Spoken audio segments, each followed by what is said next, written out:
Gen Z is experiencing a quarter-life crisis. Let's get into this one. Gen Z, if you're watching, let me know. Are you experiencing a quarter-life crisis? Do you feel like you are? Family, you already know what to do. And if you're brand new too, thumbs up this video so YouTube can push this content out. Smash subscribe to join the tribe. And ring the post notification bell as well.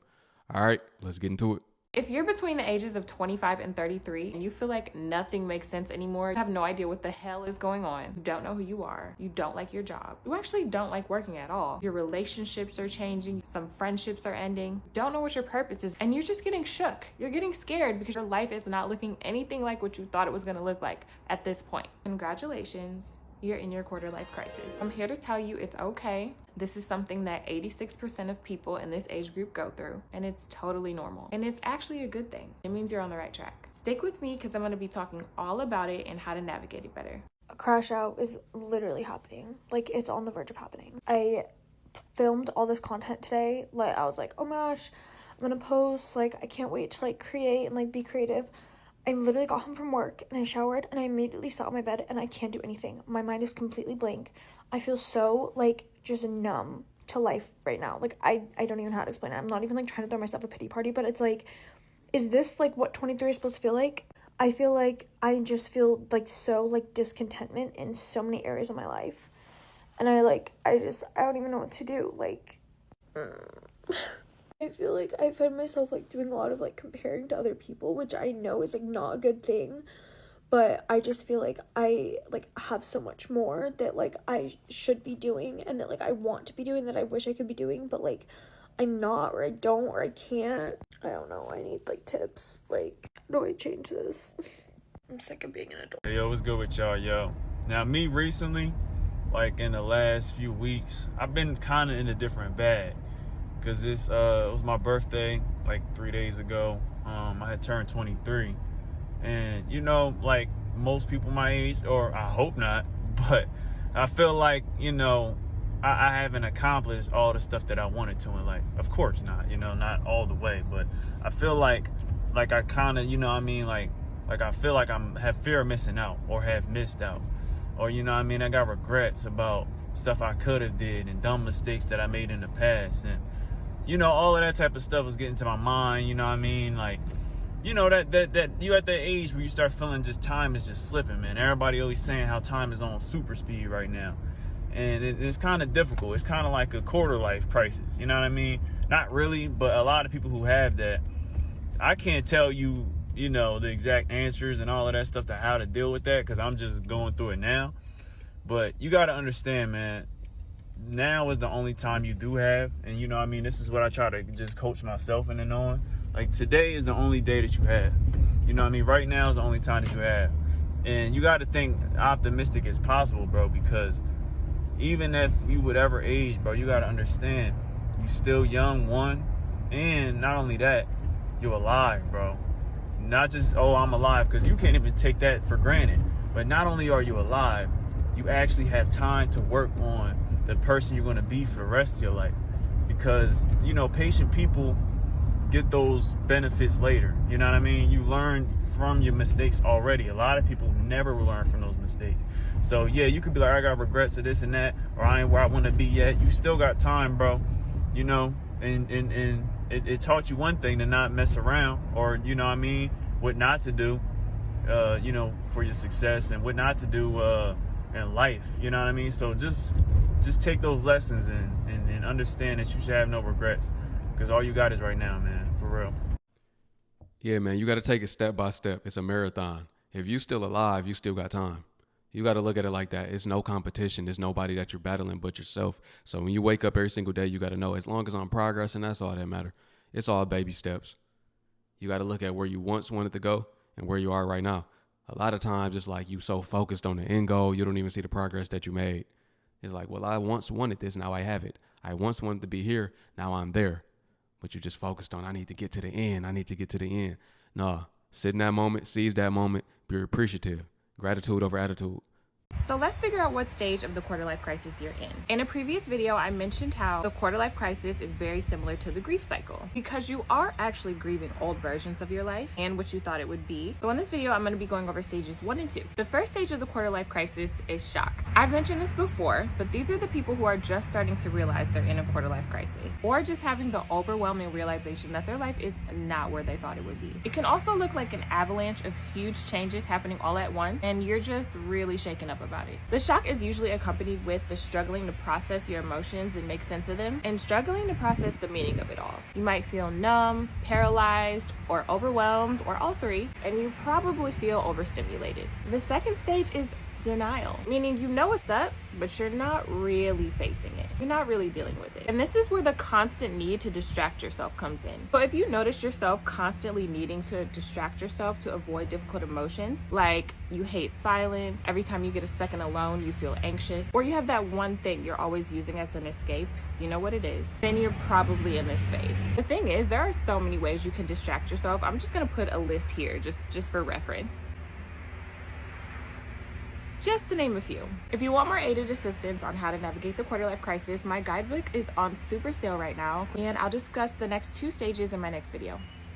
And now this Gen Zers are experiencing what they're calling a quarter life crisis. Not midlife, quarter life. And this stems from high living costs and being influenced into debt through social media. This comes as 63% of the generation claims they feel judged for how they spend, with 39% of that judgment coming from their own families, of course. Gen Z says schools are to blame for not setting them up, holy cow, with positive financial habits. It's not my fault. I mean, there's some truth to that, though. You go to school for all of these years, and they don't even teach you basic financial literacy, the basics. They don't teach you the basics. They teach you basic economics, but they really don't give real-life examples. They don't teach you how to budget. They don't teach you how to manage your money. They don't teach you about assets. Now, when I was in school, they didn't teach us the difference between assets and liabilities. So I feel them. People are out here reckless. They don't know what to do. They just moving on their own. People make careless decisions with their money. And this is why the economy is in all of this debt right now. Wants become necessity over priorities due to that. Okay, so 2 thoughts. The statute of limitations on blaming other people for your debt problems expires in your mid-20s. Time for you to take control, stop blaming your parents, stop blaming the school, own it and learn. You have the best smart computer at your fingertips to Google what you need. That's true, too. Since the school didn't teach you, you have to be reactionary. You have to react to that, and you got to go with the flow. You got to learn. We are in the information age. That's true because school didn't teach me either, but I took the initiative to learn myself. Every single day, I'm doing research on finances, on financial literacy, on investment opportunities. But I'm just holding each person accountable. The school system needs to be held accountable because that's true. And the individual needs to be held accountable as well because that's true what they're saying right now. That being said, I actually do feel sympathy towards this generation where I feel blessed. I had parents, I think as we all did, who my dad taught me how to balance my first checkbook when I was little, helped take me to the bank, open an account, helped me understand when you deposit a check, I have to earn double because I have to pay taxes to then give you this amount. There are a lot of people whose parents didn't do that, couldn't do that, didn't have the time to do that. So at some point, I do think that it does fall upon our education system, which is why I think so many people, Brian can speak to this, don't trust our education system right now. Right. Because they are failing in learning basic life necessities like balancing an income statement and an expense statement. Right. I said it. She knocking it out the park right now. She's saying everything that I'm thinking. And me too. I did have parents that told me that. I remember going to the credit union with my pops and him opening me an account and me being put on his account and me learning about that, right? So I got an exception. I know most people didn't have that, like she said. I remember them putting me on their credit and helping me build my credit, you know? So I do have an advantage. People that had that do have an advantage because parents didn't do that. And some parents weren't even financially literate themselves or didn't have it together themselves for them to do that for their kids, right? So that's already bad. And Brian, to you, you know, these people in their 20s are facing double the costs for buying a house. Right. Millennials have $40,000 on average in debt from college. I mean, what do you say to this? Well, I think it's a tragedy that in this country we have both had politicians, leaders who have made it their desire to get kids into college and then saddle them with debt. And on the other hand, a government that has encouraged all of that, that has sent all this money their way. But, you know, the quarter life crisis, why do you have to view it as a crisis? So let's say you get to 25 and you got a fair bit of debt and your budget's tight. Why don't you view that as an opportunity to get things right? You know, like we have this view, I think, now that if you feel any stress, or heaven forbid, if you feel any judgment from anyone, it's their fault. When sometimes the judgment you're feeling or the stress you're feeling is an indication that you need to do something differently. And I wish we had, I actually think Gen Z is more resilient than this. I think the ones who haven't spent 4 years at a college that has taught them how to do nothing of use, I think the ones who have been out in the world actually know how to handle this. I actually think it's our most highly educated, deep into the fashionable degrees of this moment that are the ones who don't know how to deal with the fact that they've made a bad choice. And the answer is start making better choices. I agree. This is crazy. This is Fox talking about this. And that's true. It is the people that fell for the system that don't have this information. Because there are a lot of Gen Z and a lot of the young guys and women as well, the young girls that are out there getting it together, right? Buying courses, getting mentorship, doing the research that they need, you know, YouTube University, and getting this game. Before, a lot of black and brown people didn't have the information that they have now on how to start a business, on how to build an LLC, on how to get business credit, on how to invest. Some people know it and other people don't. E-learning is huge. It blew up for a reason because people are investing into themselves and people are taking their finances serious. There are just some that are not. The people that fell for the system are still expecting the system to save them, I feel like. They're expecting an outcome that's not realistic in this generation. All of that information was old and outdated. You have to unlearn to relearn. And the first step is learning that, hey, I've been lied to. I need to remove all of that I was taught from the traditional school system, erase that from my memory, and let me learn real knowledge. Money. You're going to need more money. Let's be practical here. Jackie? I just think they're entitled. I don't think this is a student loan problem. I don't think this is a government problem. I think this is a spoiled brat problem that has been exacerbated by social media, yes, but kids need to understand that you don't keep up with the Joneses. You have to do what's right for you. Yeah. And they've got to be strong enough to do that. They want to live in fancy apartments. They don't want to live in the 5-floor walk-up with mice. They want to take fancy vacations. They don't want to do a staycation, or maybe you work through your vacation if your company paid you for it. Some companies do. So it's about making choices. It's about understanding where you are in life and understanding that life is a process, and you build and you save and you do the right thing so that you can enjoy things later and you have something to look forward to. When you're, if you look on social media and see what some of these kids are doing, the Taylor Swift experiences, the vacations, the restaurants, my God, the amount of money they spend on food and going out is out of control. And I agree. As soon as they get the money, they spend the money. They don't prioritize saving for, like I say, save to invest and building for year on year until they can get to the point they can do those things, like take those fancy vacations. They could eat out at those fancy restaurants, right? I'm in my late 20s. I've been doing this since I've been really a teen.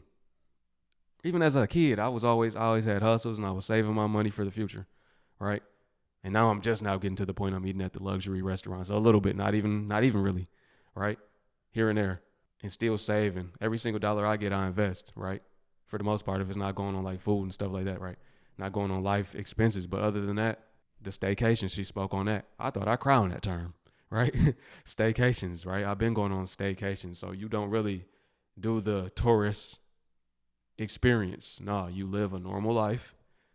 Yeah, it's a little cheaper if you go to certain countries, and you're still in survival mode. You're still trying to figure it out so you can stay living on vacation, right? So I agree. They making some solid points here. think that they should be doing it. We ate ramen noodles back in the day. Yes, that's correct. Yeah. Ramen Ramen noodles. We survived. It was fine. I'm with you. Brian was very diplomatic. I've just got to say, suck it up, Buttercup. Like, you're 25 years old. We all can go back. We all had adversity, and we're in the greatest country in the world that loves comeback stories and overcoming adversity and gives you all the opportunities to do that. That being said, could we provide more tools to make it easier, better paying jobs, more transparency on the cost of tuition for college and what your job prospects are after that? That's financial decision making, right? You can't go and incur $100,000 a year in debt or $300,000 a year and then get a job that pays $50,000 and cover that cost. So I think that we've done a disservice by not educating. But then we get into how do you correct it? I think at the end of the day, if you're waiting for someone else to solve your problems, you're going to be waiting forever. I'm just going to say one thing. On the other side, this is a tough love panel here, people. But I just want to say this. Look, when you were in your 20s, all of us, it was pretty anxiety provoking. You were finding out what you were going to do for a living. You were going to find out if you're going to get married, who to, how was that going to work out? And a lot hinged on all of those decisions. You'd have to live with them for the rest of your life. We're not saying the emotions are invalid. The emotions are perfectly valid. It's the response to those, right? Hey, we all had it. We've all been broke. We've all been, trying to refigure out our lives. But you know what? Also, our parents didn't coddle us. That's the other problem with the parents today that are telling them, you can live here, you can live at home, I'll pay your cell phone bill, I'll pay your car payment, I'll do this for you, I'll do that for you. It used to be, even with the student loan debt, that you would graduate college and you were on your own. You didn't ask mom and dad for anything anymore. So the parents also have to stop playing into this. My mom told me, she said, after I graduated, I hope you don't think you're coming home. Right. All right, My going dad up. still pays. That's true. That's true. Most adults under like 40, like in their 30s, 20s, get help from their parents like $1,500 a month. Remember, I did a video on that if you've been watching this channel. So that's true too. But also, I have to give them the fact that this economy is not like it's been ever before. That's one thing I don't like when people that are older speak about, hey, well, we had it hard, but we had to get through it. It wasn't as hard as it is right now, though. Y'all just said at the beginning of the video, the cost of a house is double. The average house is $400,000 to $500,000. It wasn't like that. The percentage of your income that it takes to live, the cost of living, it was not like it is right now. You didn't even probably know what inflation was. Right, it wasn't a topic. Y'all didn't live through a pandemic back then where stimulus was spent in the trillions that caused the dollar to turn to toast like it is right now. Like it's just so much I could speak on, right? Y'all didn't live through that to where things got as bad as they are right now. Let me just say that too. But they had some solid points.